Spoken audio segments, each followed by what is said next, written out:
After 22 years of installing fences across Melbourne, there are a handful of things I genuinely wish every homeowner understood before they get started. Not because anyone's done anything wrong, just because knowing these things makes the whole process smoother, cheaper, and a lot less stressful. Here are the three that come up again and again. A fence is one of those things you don't think about until you have to, and when you do, there's suddenly a lot to take in. Materials, heights, council rules, neighbours, quotes, timelines. Most people go into it blind. That's not a criticism. Why would you know this stuff? You might build a fence once or twice in your life. I've built thousands of them. So I've seen where the process goes smoothly and where it doesn't. And the difference usually comes down to a few things that are really simple once you know about them, but nobody tells you unless you ask. First one, know where your boundary actually is.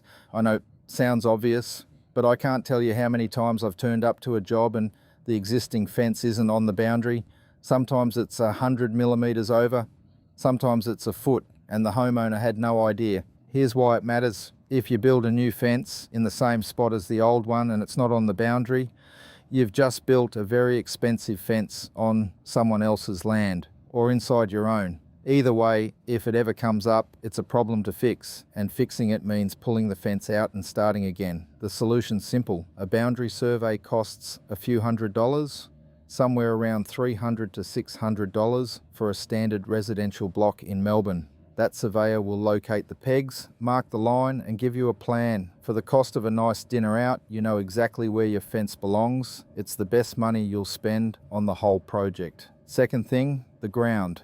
This one's specific to where we live. A lot of Melbourne sits on reactive clay soil. That's soil that expands when it's wet and shrinks when it's dry. Over a summer, the ground can move noticeably. Over a few years, that movement puts real pressure on fence posts. But clay's only part of the story. If you're out west, Melton, Rockbank, you can hit volcanic rock. I've been on jobs where we've had to pull out the jackhammer just to dig post holes, and then there's cobblebank, no rocks, no roots, just ground so hard the crowbar bounces straight back at you. Not because anything's gone wrong, it's just what's under the surface out there. It takes longer, it's harder on the equipment.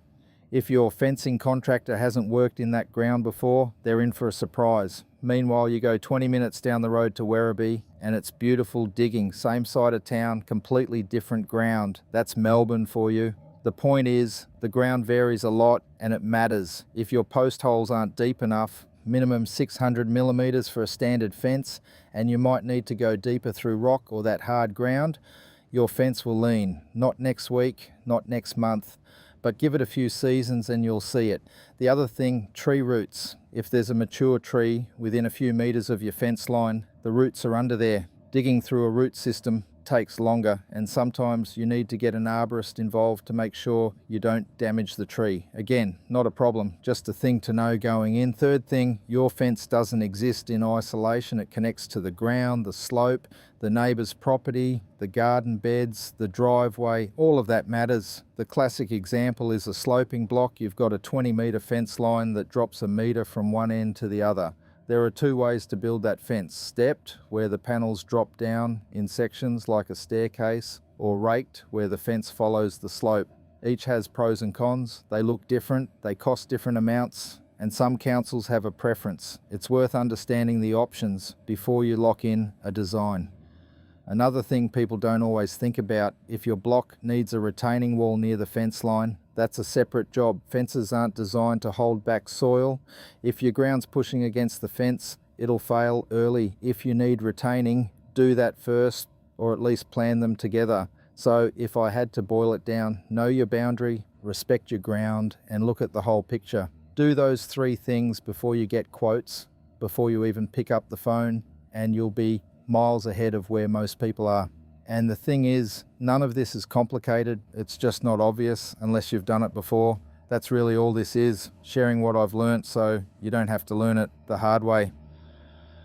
I'm Brett Carter, Wise Melbourne. I've been doing this 22 years. If you've got a fence quote you're not sure about, or you're just trying to figure out where to start, I offer independent quote reviews and on-site advice. Happy to give you a second set of eyes. Details are in the description. Thanks for watching. If this helped, subscribe. I'll be putting out more of these, just practical advice for Melbourne homeowners. See you next time.